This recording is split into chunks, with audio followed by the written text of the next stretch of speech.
Life happens, and not always the way we expect it to. Every single day we face change, stress, and uncertainty. What if you could learn to thrive no matter what life throws your way? Resilience expert Adam Markell and his inspiring guests explore breakthrough strategies to fully embrace change and build the resilience required to become change-proof. Hey everybody, today on the Change-Proof podcast, I'm joined by Andy Clement, a name maybe you don't recognize, but he's been an executive with an epic company called Kimberly-Clark for the last 30 years. He's had 18 different roles, including sales, marketing, strategy, innovation, manufacturing, and general management. He's currently the chief customer officer, and he's been in that role since 2019. And of course, talking with him today about the pandemic and how Kimberly-Clark and his teams have been resilient in the face of so much change and so much disruption is really something I'm looking forward to put it mildly. So just please give it up in your space for this amazing interview that I feel really honored to have with Andy Clement. So Andy, I know it's always a strange thing, I think, when you hear somebody else read or say, like bio and your introduction. And maybe, I think I don't know if I twisted your arm to get on the show, because it's not, in it with all the years that you've been with Kimberly-Clark and all the different roles. I mean, 18 different roles, actually, interestingly enough. I didn't see sort of speaker, trainer as one of those roles. So maybe today is going to be the beginning of like a 19th role for you, I'll have to update the bio. Sounds good. Yeah. Have to update the bio. So my question is, what's something that's not a part of your bio that you would love for people to know about you at the outset? Yeah, I mean, I think the bio has lots of information about my career at Kimberly-Clark, which is all great, but it's kind of probably more of the personal stuff that it's not in there, right? My 20-year-old daughter, she turns 20 this week, was diagnosed with diabetes on her first birthday. You want to talk about resilience and what I've witnessed her have to go through over the past 19 years. And, being with her, my wife and I have been heavily involved in JDRF, in Camp Kudzu, which is a diabetes children's camp, City of Hope, which does a lot of fundraising and research for type 1 diabetes. So that's something I'm really passionate about. And then, the other thing that's not in the bio is just what we've done at North Point Church over the past 10, 12 years, leading small groups there. That's Andy Stanley's church here in Alpharetta, Georgia. You may have heard of Charles Stanley. I've always kind of found that that's a way to get away from it all and get away from kind of the day-to-day at work and make sure that you're thinking about things that are bigger and, rebuilding yourself for Monday morning when you have to go back to work. Yeah, I think a really good segues where you started there in asking you if you've got your own personal definition of resilience. What does resilience look like to Andy Clement? Yeah, to me, it's kind of quite simply the ability to recover quickly from challenges, right? Day in and day out. And those, they happen at work, they happen at home, but that's, in simplistic terms, kind of how I think about it. Indeed. Yeah. It was interesting, I thought, in our work together, and my asking that question to, a group of your leaders, how everybody has their own definition, right? Everybody defines resilience a little differently, which is curious. I'm curious, does Kimberly-Clark have a definition, or do you see in the culture or in sort of the value statements or mission statements that resilience is something that the organization that has been around for what now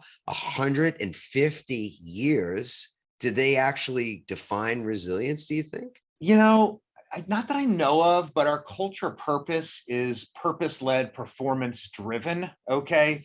And I think that somewhat does tie to resiliency, that if you are purpose-led, you are, I believe, going to be more resilient in the ability to get through the day-to-day challenges, right? You talk in your book about the growth mindset, right? And that's actually something we've been promoting a lot in Kimberly-Clark the past couple months, which is, as you know, really accepting challenges, right? And not running away from them, learning from them, being okay to fail, right? And as I think about the history of Kimberly-Clark and myself, I think that growth mindset has really helped us be around for a while and does tie to our culture. Does that make sense to you? It totally does. And it has me thinking, the concept of a growth mindset. I think people get that. They get it on a on a philosophical level, I want to go maybe get a little more granular even to get. So what does it look like? What does it mean to have a growth mindset to you? I mean, to me, it's not if you're going to have challenges, it's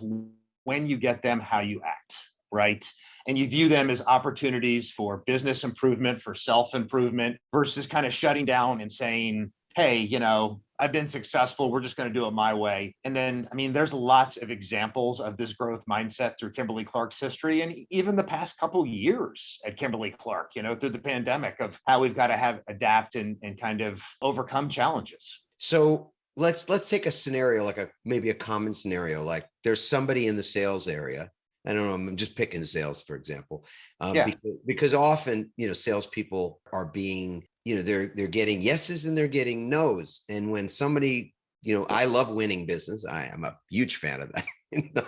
Nothing more fun than that, really. But when you lose business, or meaning you lose a client, lose a customer, or when you just don't get one that you think you can, you ought to, you want to, et cetera, in that moment, it can really be depleting. People can really get caught up in the emotion of the rejection, et cetera. So if you're applying a growth mindset, looking at what Kimberly-Clark has no doubt been able to do over, 15 decades, Yes. to say it that way, what do you say to somebody who's in sales and they lose a client? Customer. Yeah, I mean, it's a great question. Salespeople hate to lose. We're very passionate, right? But I think True. figuring out what you're going to do differently and how you're going to approach that similar type customer in the future so you don't lose, right? And we do have a process here at KC where we look at the big deals we lost and kind of step back and say, now what happened? How could we have done this differently, right? Sometimes it was the relationship our national account manager didn't have with that end user. Sometimes it was the selling method. Sometimes it was maybe a product we didn't have that we can then build into our R&D funnel, to make sure that our team's developing that. But, these types of losses or problems can be gold if they're not ignored. Right. Yeah. And it also means like, hey, okay, you missed your quota. You didn't get these 4 or 5 sales that we expected you to. That's okay. But how do we make sure that we make you better in the future? That's kind of a growth mindset from a sales manager perspective versus hey, I'm going to have to put you on a plan. So yeah, that's the worst words you can hear is, hey, I'm going to have to put you on the plan. I mean, there's worse words, obviously. We know the one that comes after that. Yeah, but, exactly. Yeah. But that's typically how we try to handle it. So. Yeah. I mean, I think the value of feedback cannot really be overstated in my experience, and that often feedback, while so valuable on the one hand, I've worked with a lot of organizations, and I've been running or part of senior leadership in organizations that I was more integral in its getting started kind of thing. But we say feedback is great, and yet often there aren't systems for giving and receiving valuable feedback. Like you said, there's a golden nugget. It's like, are we looking to find it? Do we have the capacity even to find it? So the 3 things that we came up with some years ago that I'll share just for folks that haven't heard this model are 3 questions that we will often ask. And I'm curious if Casey does something similar to this. One is the question, what's working for me? Like, what worked in this situation? Followed by the question, well, what didn't work in this situation that we're talking about? And then finally, what could be done differently? And I think what's been valuable in my just having used this for a long time now is starting, first of all, with, what actually did go right? What are the things that you'd say, yeah, that really did work? Follow, because it's starting in a positive place for one thing. And we often, when we're talking about criticism, critique, or feedback, right? It's like, yeah. You immediately go to, this is why this, should never happen again, or whatever it might be. But starting in that place of what didn't work, get very direct and specific about that. And then ultimately, as you said, what's the growth opportunity? What could be done differently? We don't know if it's going to be done better or worse, right? That's the thing. We never know. Nobody's got a crystal ball, but we know one thing: we could do it differently and get a different result. Do you guys have a kind of a formalized system to provide? Well, yeah, it's a great point. And I would tell you, KC in general across the company does a very good job of asking for and providing feedback. It was a big cultural change about 12 years ago that we trained everybody on. It felt very uncomfortable at first, but we've gotten pretty good at it. specifically in sales, the three questions you talked about, I mean, we have a very structured process around pipeline reviews that, starts with me to my leaders, my leaders to their middle managers, the sales managers, then to our reps, where you look at all the accounts that are in the pipeline. And you look at the ones that have closed and say, what can we learn from that? What did we do right? You look at the ones that maybe we lost then, that fell out of the pipeline. And that's back to then okay, what happened and what can we do differently? And that happens at a very senior level and it happens at a very junior level. And when you get in that routine of doing it, I think you begin to build that growth mindset that we talked about. Yeah. I think the one thing too that we've heard in doing this in a kind of a formalized way, it's not quite, you try not to have it be mechanical, because then people are just like, well, we're going through the motions on that thing as opposed to something else, right? But what we found is that when people are open, when they see that the feedback is actually a thing that fills them up, I like to say that feedback should be something that's additive, not subtractive. So you're not, you can steal somebody's dignity very easily. You can steal their self-esteem. You can steal, a win from somebody. You can steal so much with the way that you provide that feedback, or you can really plus them in some way. And that's what I've heard a lot, that just that being so open to getting it and to giving the feedback in an environment like that, you feel like people really have your backs. Is something that we talked about with your group, right? Is that, you ultimately want to know that people are there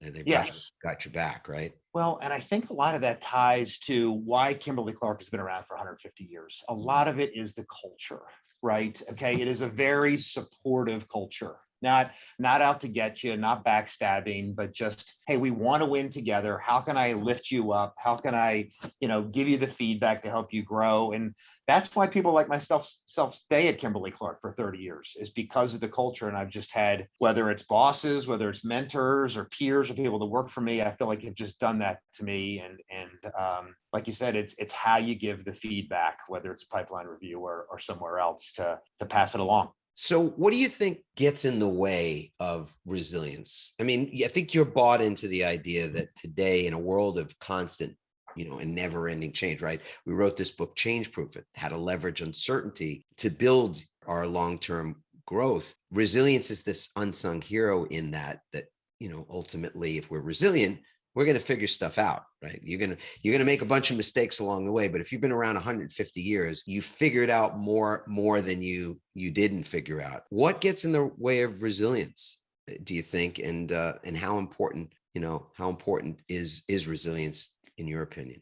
Yeah, I mean, it's really important. I think one thing that gets in the way, and you talk about this in the Change Proof book, is the deposits and the withdrawals, right? Is that if you're pulling too much out, we all have a breaking point where we withdraw or we get stressed and we get to burnout, right? So you've got to make those deposits, right? You've got to find the time to exercise, to get away, to have breakfast with your wife, to, meditate, whatever it is that helps you, right? Because if you take too much on, eventually you will break, and for example, we had a guy that works for me that is a top-notch leader that just was burning out a couple of weeks ago, and it was a Thursday night, and he called me, and I just said, hey, take the next day off, take the weekend off. I didn't tell him that this is about a deposit withdrawal, right? But that's basically what it was in looking back, right? And he called me the following Monday, said, I feel so much better. Thank you for letting me do that, right? And sometimes it's on us as leaders to be able to recognize when people are kind of at that breaking point. So does that make sense to you, from what you think?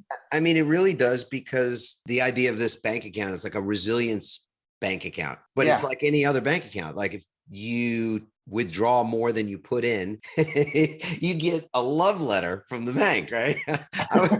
I was an attorney for a bunch of years, so that's the way we used to refer to those little letters, those nice little letters you send out. It's a love letter, and you get dinged $25 or whatever it might be. But when we're depleted, when we're withdrawing from our resilience bank account, mentally, emotionally, physically, and even spiritually, more than we're depositing, then that overdraft, or that state of being overdrawn, shows up in other ways. And it sounds like you met a key person in your team that was showing those signs of being overdrawn.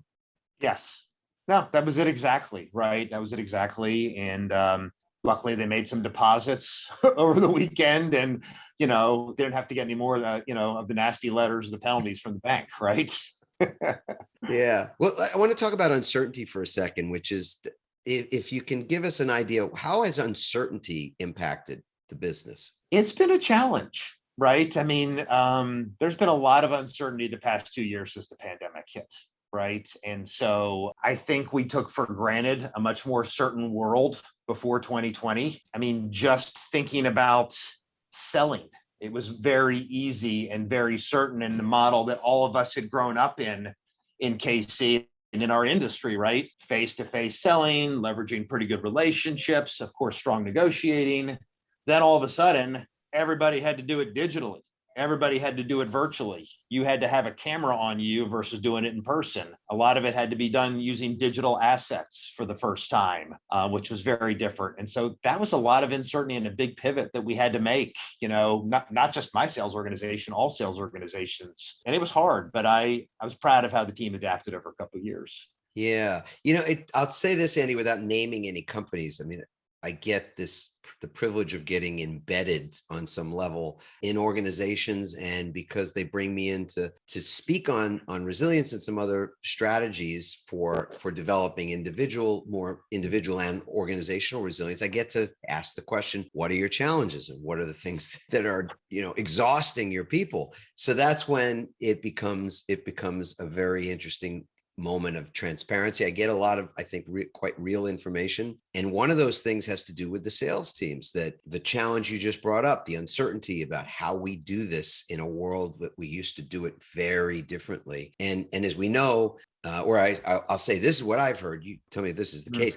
Things have not gone back. I don't know that they'll maybe ever go back to the way they were, because the customers are also pretty okay with it being, instead of face-to-face, eye-to-eye over lunch or a handshake or something, that they're doing it virtually. And so those same salespeople thinking that the pandemic was going to end and things would go back to something that was more familiar to them. No, it has not happened. Has that You're been absolutely right. You're absolutely right. And how have your sales people continued to pivot, or, and what does that look like for you guys? Yeah, I mean, your selling organization starts with your buyers, right? You have to build your selling organization around the buyers. And like you said, it was slowly changing this way, between 2015 and 2020. It accelerated significantly when all the buyers were sitting in their basements instead of in an office, right?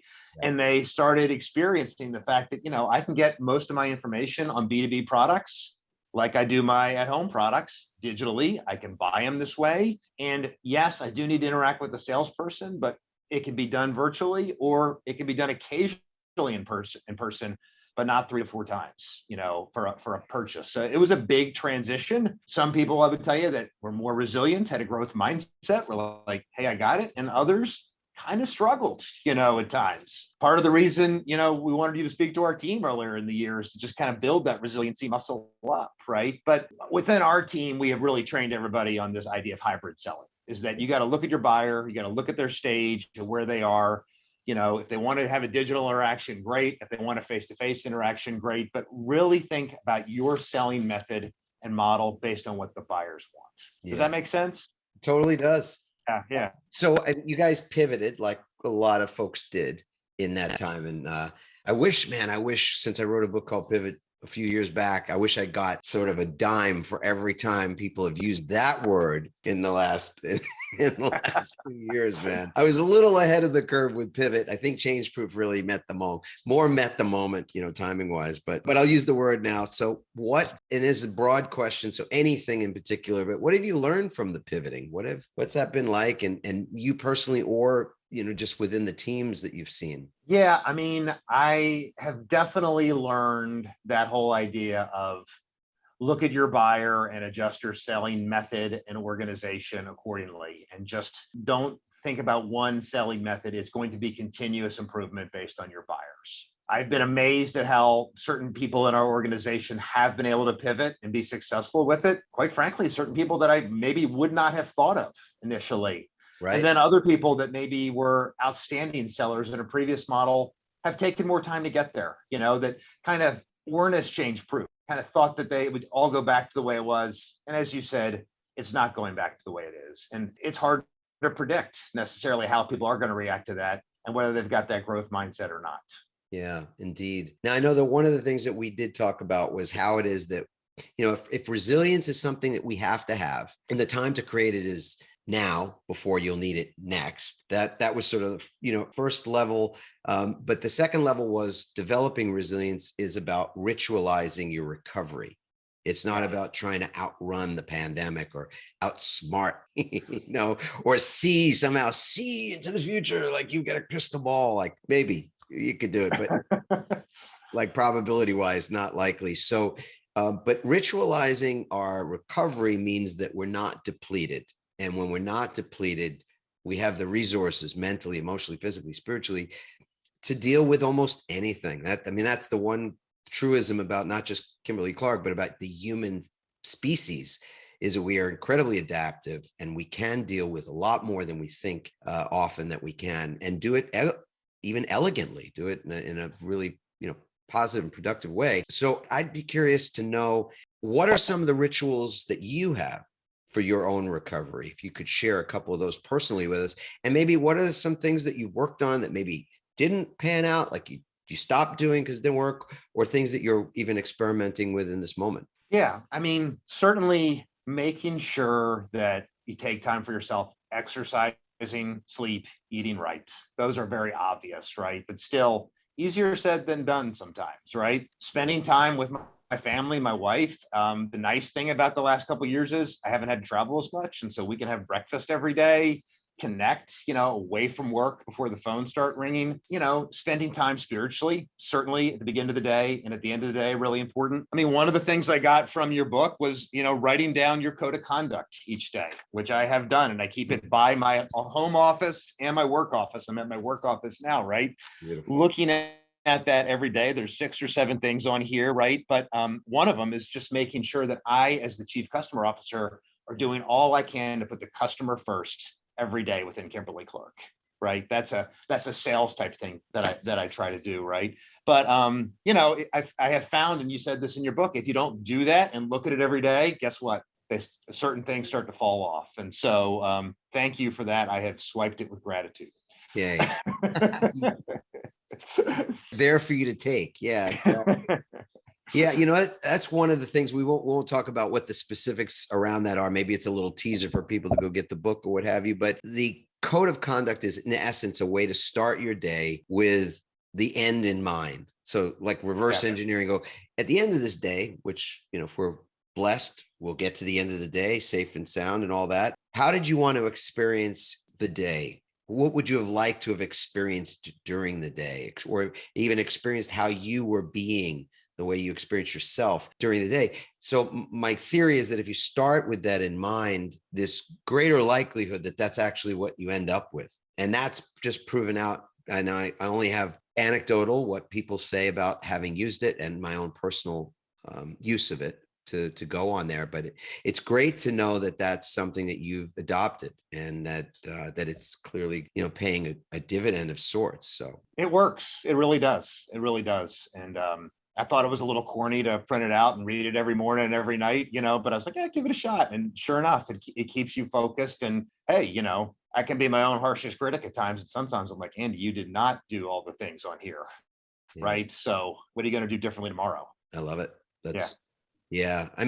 The other thing too, I'm not sure if you've done, so you took a resilience assessment. Like we've got this resilience assessment that we've been using for a bunch of years with a lot of, I don't know, it's hundreds of organizations now, thousands of leaders. And I don't remember what your score was, the rank in those 4 different resilience zones. But I should have said this to you even before we started our podcast today, but if you've not yet taken it again, it would be kind of cool to have you do it again. Sure. And by the way, people are listening, you won't take the same exact one as Andy, because we did something specific for the Kimberly-Clark folks, but you can go to rankmyresilience.com or resiliencerank.com and get your own. It takes about 3 minutes. It's 16 questions, but Andy, it'd be really cool if you did that, if you haven't already, and see what the before and after scores look like. I need to do that. And I took it the first time. I haven't printed it out at home, but I don't actually remember off the top of my head what the scores were, but I definitely had room for improvement. And I think a lot of the KC people did. And as you may recall, we had even done just a sales test even before we engaged you last year on ranking and looking at where the Kimberly-Clark sales team was strong and where we had room for improvement. And we were good at negotiating and selling with insights and closing deals. But it was this idea of resiliency, especially in certain functions where we were not as good, and me included, as we would like to be. And that was kind of what prompted us to head down this path with you. And it'd be good actually for everybody to kind of retake the test as I think about it. Possible. I'm thinking about it too. That's cool. Yeah. Yeah. Well, listen, Andy, I've so enjoyed the conversation and the insights, and it's congrats to not only the company being around so long, but you've been with the company the equivalent of, I think, 1/5 of the time that I know I'm making you feel old right now. I'm so sorry. But you are. I mean, 30 years with a company these days is really unheard of. And I think that in part it's because companies aren't around that long. That's obvious. But then there's also this other thing where the culture of those organizations doesn't really support the longevity of someone like yourself. So I think it's a definite pat on the back to KC that they've got a culture that would nurture someone like you so that you could be around and be continuing your growth. And I see it in your eyes. I've heard it in your voice and everything. There's no end in sight, at the moment. So you're being able to influence in a positive way all these other young leaders, these new leaders, and helping them to have even just some of the resilience that you've had and the career with a great company. I think is just remarkable. So thank you so much Thank you, Adam. Enjoyed the conversation for sure. So congratulations on the book. It seems just to be great. So fantastic. Folks, we love that you provide us with your feedback. So please feel free to do that. You can subscribe to the podcast on any of the, in the formats that you dig, and you can go to adammarkel.com/podcast. If you'd like to leave a comment there, you can leave a review on iTunes. And of course, if you've not yet taken the resilience assessment, you can do that at resiliencerank.com. That's simple. And if you want to find out more about Change Proof, get the book. And you can also get the assessment there as well. You can go to changeproof.com. Very simple place to get more of what we've been talking about today with Andy Clement. We'll see you soon, and thank you so much. Well, I thoroughly enjoyed that conversation with Andy Clement. Man, I tell you, working in a company that's been around for 150 years like Kimberly-Clark is special. To be with that organization for 30 years in 18 different roles. Talk about serial pivoting. I mean, just amazing.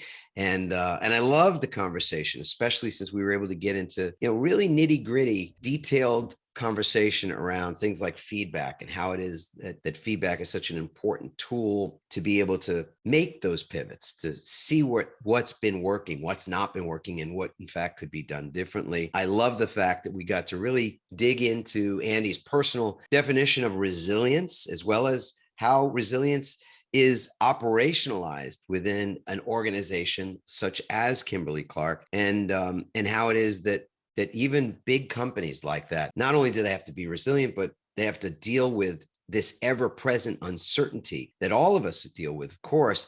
And within a company that's got so many thousands of people that are performing so many different roles where things are uncertain, it could really have a devastating ripple effect across many, many different channels. So I love the fact that we got to talk specifically about this uncertainty, especially in the arena of sales, and the fact that in so many ways, when the pandemic hit, people really had to relearn how to sell. I mean, this is a function that is almost, you can't do without it in a business. There's some things that are a bit optional, but every business has to be able to sell. If there's no money, there's nothing being sold, there is no business. I mean, we get that. It's so vitally important. And when you're on the ground, your boots on the ground sales team don't know how to sell, because everything that has been the way, the standard operating procedure for selling is no longer operative, is no longer relevant, as happened when all in-person meetings to discuss and to enroll disappeared, stopped entirely. And to this point, even 2 years beyond the beginning of the pandemic, much of that has not been restored. People have had to learn how to sell virtually, be online, be on on a Zoom or some other face-to-face digital meeting and had to create assets, digital assets to present the story of the product and be able to continue to develop that relationship and that enrollment conversation in ways that had never been done for most of these sales folks before. So that was really, I thought, quite interesting to hear Andy talk about where his team was at the beginning, the struggles and challenges that they had along the way, the pivots they made, and ultimately where they are now, a more resilient organization, a more resilient selling system and sales team. I thought that also really powerful and as lessons for all of us that are, whether we're a sort of a solopreneur act or we're running or part of a larger organization. So being change proof is the name of the game right now, folks. We've got to learn how to navigate constant, never ending change. And the way that we do that is by creating resilience, resilient systems, resilient individuals, and resilient organizations, because then we don't have to worry about weathering a storm. We use the storm, we utilize the storm, whatever the storm might be, as a catalyst for our growth, which is something that Andy and I talked about as well. You know, how it is that we more and more are able to model and produce greater growth mindset within the groups that we find ourselves a part of. So change is constant. Change is not going anywhere anytime soon. And none of us have a crystal ball. The uncertainty is going to be there. What we can count on is being resilient and being able to, while not know what the unknowns will be or know what the uncertainty will be, we know that we can plan for how we perform in that state of unknown or uncertainty. And if we're performing in a resilient way, if we're performing in a way that is growth centered, then ultimately the change, regardless of what it might be, is net positive to us. And I think that's just what we're looking for personally and professionally. So love the interview, love the conversation with Andy Clement today. Thanks for listening, everyone. We hope you now have even more tools and greater insights to build resilience and become change-proof.